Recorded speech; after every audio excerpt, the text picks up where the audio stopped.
Well, some stories remind us of how powerful hope, faith, and modern medicine can be.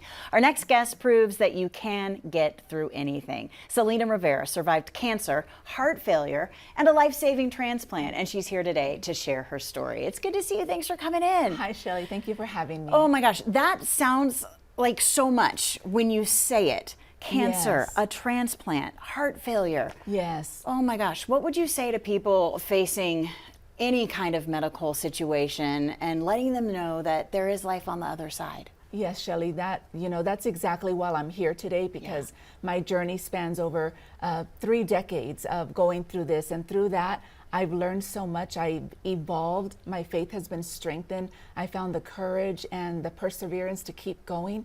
So I want others to feel that. I want them to feel inspired and hopeful for whatever they're facing in their times of uncertainty, that it's possible, that anything is possible. I love that because it is so inspiring. Just imagining being faced with just one of those things and losing hope. You battled all three and you kept the hope. You wrote a book about it. It's called Breathless. She lost her pulse, but never her. Tell me a little bit about it. Yeah, so my book, Breathless, I wrote it because I wanted to share that part of my life that truly transformed me.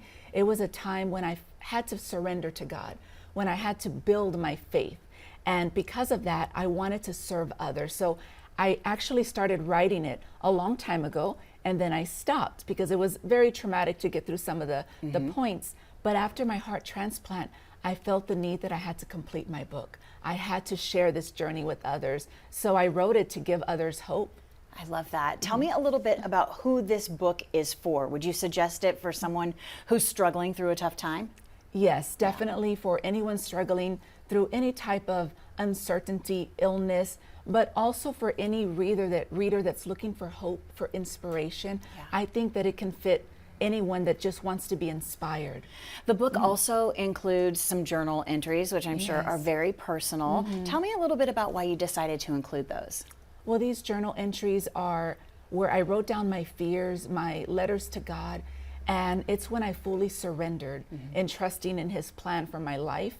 So I wanted to take my readers on this journey that evolved through the ICU, the raw emotions that were there, but a time that really transformed me. What would you say to people who are watching today who are maybe facing a tough time, or even spouses of people who are, watching their loved one go through something traumatic? What would you tell them about having the faith and knowing that you can get through it?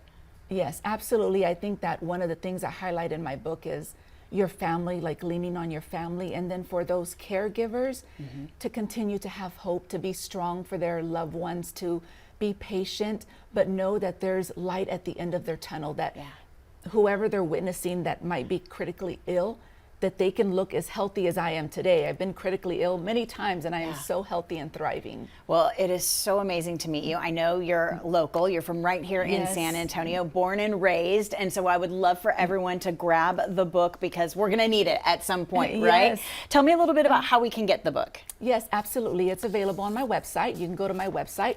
The retailers are on there like Amazon and Barnes & Noble, or you can go to those retailers. All right. Well, I'm glad to see you doing so well, guys. The book is called Breathless. She lost her pulse, but never her purpose. Salina Rivera is the author of the book. You can go to salinarivera.com and, of course, give her a follow on social media or scan that QR code to get the book.